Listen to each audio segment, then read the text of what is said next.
All right, welcome back. So I'm here, and guess who I run into? I run into Bubbleman himself, Mark. Mark, thanks for coming on the show as always. Yeah, man, good to see you. And JB, John Berfelo, owner of Med Canada. Good to see you, man. Good to see you, Will. My co-host Chad Jackett. How you doing today, Chad? Oh, always good, man. Weekly radio show every Wednesday night, 7 to 8. Guys, what are you doing down here today? We're down helping support Pacific Northwest Garden Supply and all the good work that they do. Yeah, absolutely. I know that you're here for that as well. And what other things you guys got going on over and above today? Well, you know, aside from Vendor Day, it's Smoke a Ton of Hash Day for both John and I, as it is. Yes! Yes! That's usual, isn't it? That's awesome. 365 days a year, actually, but we celebrate it every day like it's a special event. So we've been, of course, we kept the puffing on a high end today. We had the D-nail with the mothership set up in the back trunk of the car, and we just made sure at least every 5 minutes or so we took a nice rip, didn't we? Roughly, yeah. You know what? It's been one of those days, multi-Monday, of course. So, I mean... Multi-Monday. Multi-Mondays. I normally do Mission Mondays, and I melt at Mission, so I might as well do it wherever I go. All right, hold on. Now you're going to let the CNC crew in on this on Melty Mondays, right? Yes, absolutely. 100%. Right. I've got All the right. melt. I'm sorry, I think we got to go to break. No, seriously. All right, no, so tell us a little more about how you hooked it up in the trunk. Well, John originally had bought a little piece to plug into the lighter. However, that piece didn't work for us, the inverter, I guess it was. It was an inverter. It didn't work out. I quickly ran over, stole an extension cord, plugged it in beside of course, the radio station out here, Mountain FM. 101, yeah. Within seconds, it was heating up. Of course, we had pressed out a nice little dab roll. So we had a nice little, what we call it? I don't know. I had a nice little snake of bubble hash, 90 micron, pre-pressed, ready to go. A dab or dab? Boom, we got right into it. What was really cool about it is actually the lady from the radio station, she kind of laughed and thought it was kind of humorous that we continued to puff hard as we educated people and talked to individuals every pound that came around the corner about talking about the medicinals, talking about the glandular heads, talking about exactly how to grow your medicine. So it was actually quite a great way of attracting people to learn more about how they can grow. Absolutely. It's fun. And I love that, and we're here supporting the very people who support us growers, and support the coalition and various others in their endeavors. And of course, the wondrous medicine that I look forward to sharing with Mark and John, the stuff that they're able to make, I certainly can't make to that level. So it starts with the plant. Oh, I have to learn. I'm very humble in what I'm actually able to do. So it's a two-part system. It's quality, which comes from growing great herb, which is, why we're here at Vendor Day at the hydroponic store, because they sell all the different gear that will, you don't need as much as you think, but there definitely are key things in these tools that you require to grow great resin. Once you've got great resin, then the trick is to purify, isolate, decontaminate that resin, and extract everything that isn't glandular away from the final product. And of course, knowing that the stalks work as a buffer, and we've discussed this. We've had Mark on our podcast. You want to check it out, cannabiscanada.ca. Check out the podcast section. We've had Mark on there, very educated fellow. John as well has been on our show, very educated as well, in a host of areas. I love being down here because you see medical patients, medical growers coming down, supporting people who support us. Again, legal medical growers. It's funny because we've done a few blogs now addressing just that from basically plant to flower, and we're looking at all those different issues of terpenes, the glands here. Again, the endocannabinoids that plant they don't. To resin. Well, yeah, plant to person. Well, plant to patient in this case. What I find interesting now, did you know that CBD was isolated and CBN respectively in the 1800s? And they believe 1842 off the top of my head. No, I didn't know that, but I'm not. I don't have a huge background in all. I mean, I learned recently when John and I were on a trip to Jamaica, we learned that CBT was actually a cannabinoid that was isolated and discovered in Jamaica by this guy, Dr. Watson.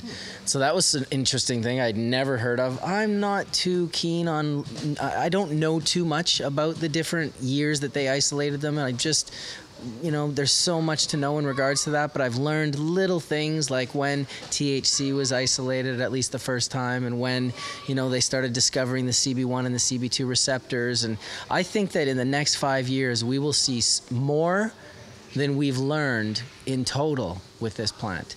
Cannabis was in pharmacopoeia, so they isolated CBN and CBD. Never talked about it for 100 years. Right. Dr. Sanjay Gupta comes on and says, look, we stopped seizures. I wonder, what did they know when they were studying it back in the 1800s? In 1964, they isolated THC. tetrahydrocannabinol, as we know. So those are the only 3 isolates of the 60 known potential medical compounds. Of the 480 More so plus, even. yeah, there's more. There's 480 80 total. plus cannabinoids, 300 plus terpenes. Exactly, unexplored. This The one one thing I'm interested in too, and you guys are all into isolating the separation of the heads, the glandular heads, right? Is there more to the plant that we're throwing away with that? Maybe you guys know more about this. Is there not, a lot of vitamin breakdown in just the plant material itself? Is there? Well, yeah, you can juice the leaves, of course. I mean, cannabis is a whole plant, and it's not just a medicinal plant.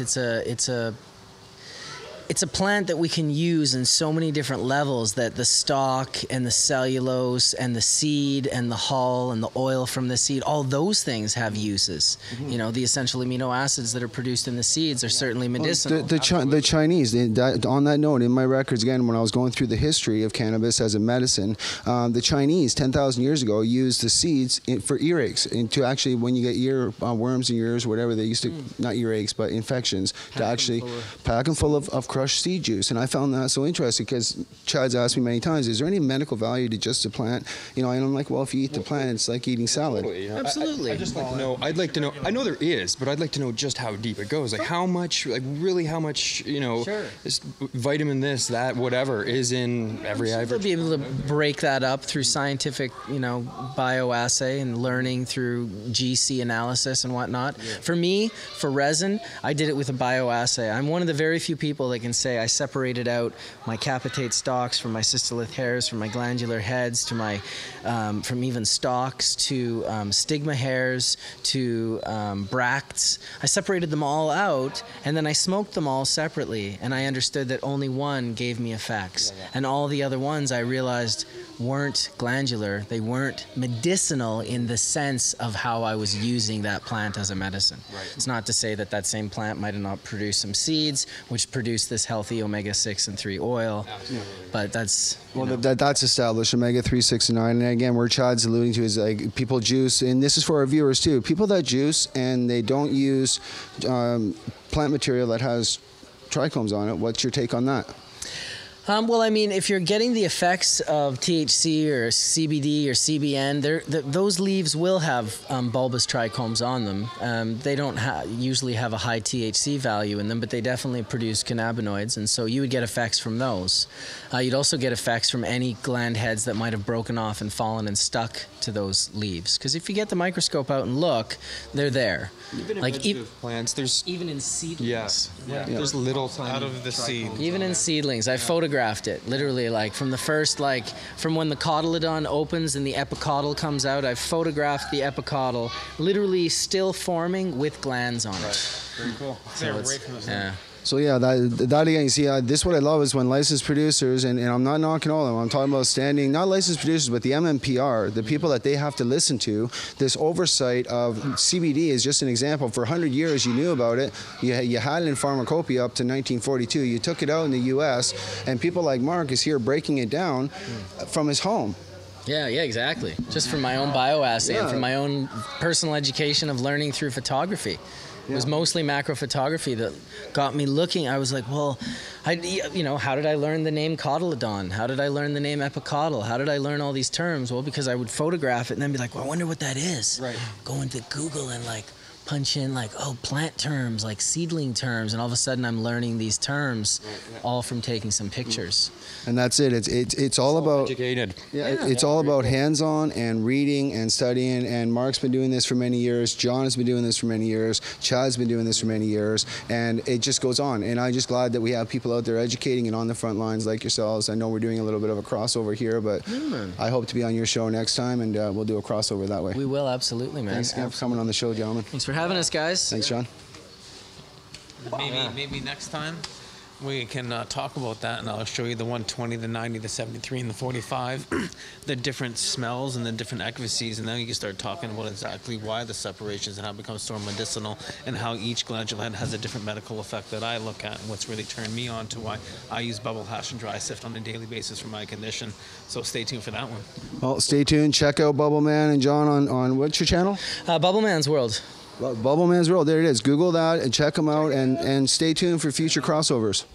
Of course, well, I'm John H. Berfelo on YouTube. Okay. Yeah. There you go. Check either of them out. I mean, these cats are around everywhere. You see them on the East, you see them in Jamaica, you see them around. They're destroying people everywhere too. That's why I'm in a hurry to go medicate.